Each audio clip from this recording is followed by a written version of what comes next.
We are going to the moon. And we are going there to stay this time. That's the plan that the American government, NASA, and dozens of their international and commercial partners have made. And assuming that they can stick to that plan, what we are looking at is so much more than just landing people on the moon. Landing is not easy, but it's also not the hardest part. We have done that before. But what comes next is something entirely new. We need to build on the moon, a permanent base. Essentially a small city on an alien world. And no one is exactly sure how that's going to go. But we do have some incredibly practical and innovative new solutions for life beyond the Earth. First, we need to talk about where this moon base is going to be located. The moon is a big place. Every previous human landing happened around the middle. A nice, flat, safe location, easy for direct radio communication with Earth. That was the 1960s. This time, returning to the moon, we aim for a much more interesting location, the lunar South Pole. This region is littered with impact craters, mountain ranges, and ancient volcanoes. Some low valleys and crater beds are in permanent shadow. The ground hasn't seen sunlight for millions or billions of years. It's probably full of water ice, transported to the inner solar system on asteroids and comets. NASA has identified 13 potential landing sites for the Artemis program. They are mostly on little patches of sunlight around crater rims. Or the tops of low mountains, surrounded by deep shadows and rough terrain. This will be a deeply fascinating region. But it will be equally as dangerous for people living and working on the moon for weeks and months. This will require infrastructure like we've never seen before.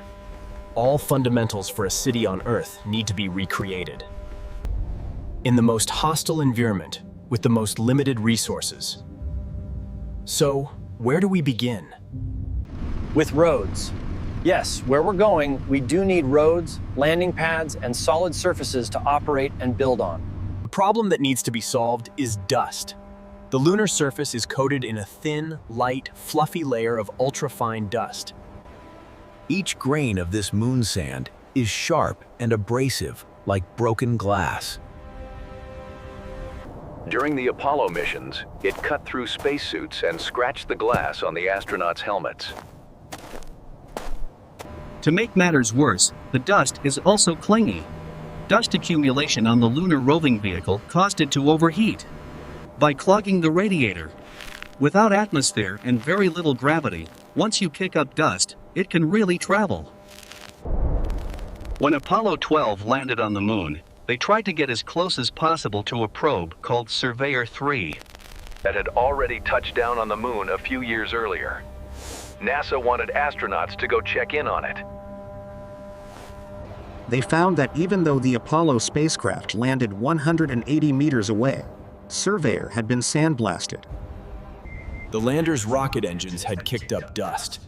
If we build a moon base where people are constantly landing and lifting off, driving vehicles and walking around, we need to do as much as possible to eliminate dust from our lives.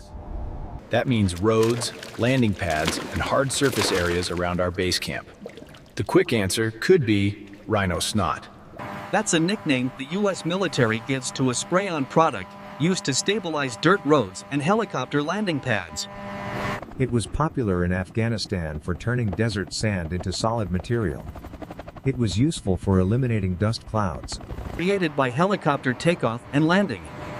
That's a potential solution for the short term. It's not ideal. Because we transport all this rhino snot from Earth, basically polluting the moon, filling it up with microplastics. A more sustainable answer to build a small city on the moon would be to just melt the surface into solid glass. This is something the European Space Agency is working on with an experiment called PAVER. Scientists use simulated moon dust and a powerful laser to melt the dust into a solid, glass-like surface. This idea dates back to 1933, when people thought you could pave desert roads just by melting the sand. Makes sense, right? Glass is just melted sand. The idea was wildly impractical for that time and place. But in a future moon base, it might be the best option we've got. We probably don't have to bring a giant laser. Instead, we could set up a big magnifying glass to concentrate sunlight. Specifically, they'd use something called a Fresnel lens. It concentrates light using grooves carved into a flat piece of clear plastic. This eliminates the need for a big curved glass. The Fresnel lens would only need to be just under 2.5 meters wide. But given the geography at the lunar South Pole, Where the sun is low on the horizon and shadows are long, we might just need lasers as well. Either way, this would be a slow process. Europeans estimate we could make a 100 square meter landing pad with a thickness of 2 centimeters in 150 days. That's 100 times slower than paving roads with traditional asphalt. it's a big job, but we'll spend a lot of time driving on the moon. Our primary transportation will be pressurized rover vehicles. Like this one developed by the Japanese space program in partnership with Toyota, also known as the Lunar Cruiser. Rovers like this will be how we move around the moon base without constantly getting in and out of spacesuits. You move directly from your pressurized habitat to your pressurized rover, and then on to the next building.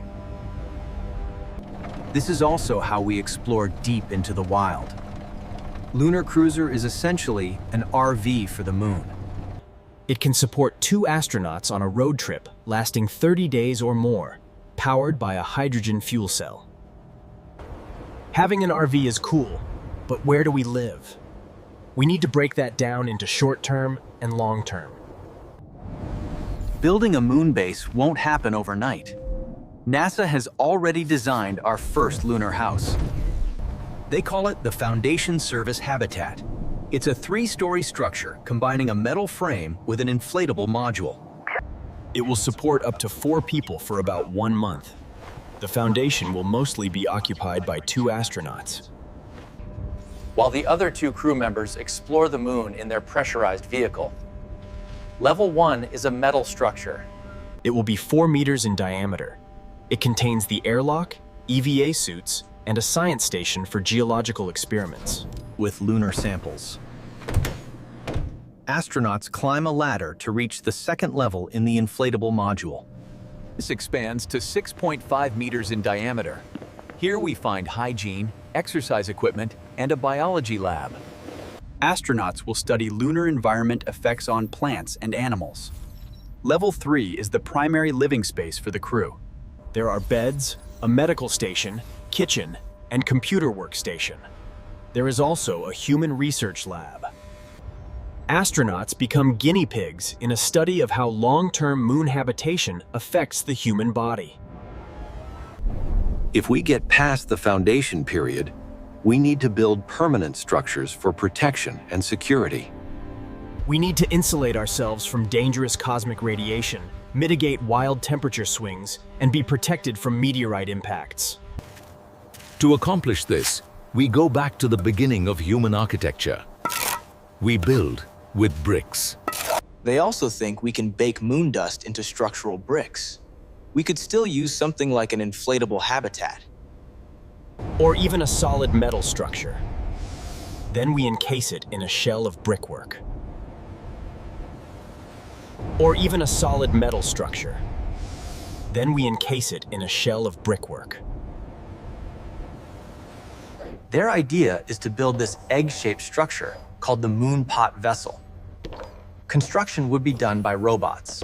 And incorporate traditional Chinese construction techniques with bricks made from lunar soil, in addition to 3D printing.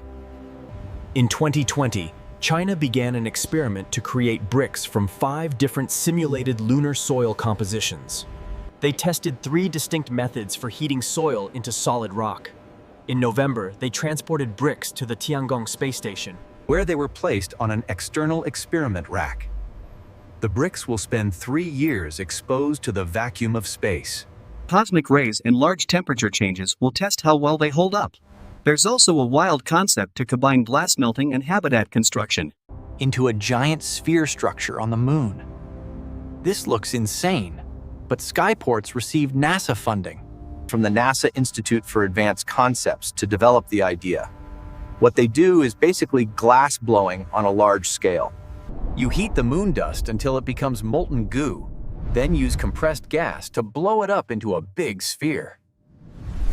Since there's no atmosphere and very little gravity, you wouldn't have to blow very hard. The structure could grow to humongous sizes without collapsing. To add more protection, you could blow multiple layers of glass, with air gaps in between, like a multi-pane window. Probably not the most practical idea, but it's pretty neat. Either way, none of this will work without power. So where does that come from? Well, there's the sun. We all know that one. Most lunar missions have been solar-powered, and that's worked well enough. We all know that one. Most lunar missions have been solar-powered, and that's worked well enough. It ends up with a very long day and night cycle. 2 weeks of sun, then 2 weeks of darkness. That was never a problem for human missions, as they were only there for 3 to 4 days tops. When we send an autonomous lander or rover with solar power, they are only able to work for 14 days. Then they freeze solid for the next 14 days, and most never turn back on once sunlight returns. Even if they do, they don't work the same way as before. Let's flip back to our map of the 13 potential Artemis landing sites. Check out those shadows. Most areas are in permanent shade. Sunlight never gets in there. Those locations will certainly have the water ice we need to sustain our moon city. So, the answer is to go nuclear. Nuclear power in space is not new. China has been operating a nuclear-powered rover on the far side of the moon for years. NASA has been using nuclear rovers on Mars for over a decade. Their Voyager probes from the 1970s are also nuclear-powered.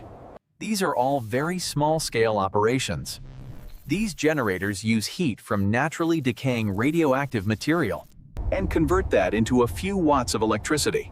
It's fine for a robot, but not enough to power an entire lunar base. We need a nuclear power plant on the moon. That's exactly what NASA has been working on for several years now.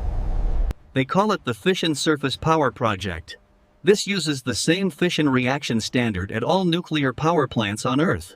You split atoms of uranium fuel, releasing tremendous energy that manifests as heat. In space, with no water to boil to drive a steam turbine, we use a Brayton converter to turn heat into electricity. It's pretty complicated. I wouldn't worry too much about how it works. It just does. One advantage to those shadowy craters that never see sunlight, we can put the nuclear reactor down there and it will never overheat. The trick is these reactors have to be small. NASA specifies weight needs to stay under 6 metric tons. It can't be bigger than an average car. For a nuclear power plant, that's incredibly tiny. But for a space system, it's still pretty big. Rolls-Royce is leading the way in space-based nuclear technology. Most people think they make luxury cars, but Rolls-Royce has manufactured nuclear reactors for British Navy submarines. For over 60 years now, they have a lot of experience. Their micro-reactor design aims to produce 50 to 100 kilowatts. For over 60 years now, they have a lot of experience. Their micro-reactor design aims to produce 50 to 100 kilowatts. To get us started with a small moon base. Then we'd only need to stack a few together, and we could power a moon city. Our first outpost beyond Earth, a gateway to the solar system. If we can figure out how to not just live, but thrive, build, and expand, then we've unlocked new possibilities in space not possible from Earth.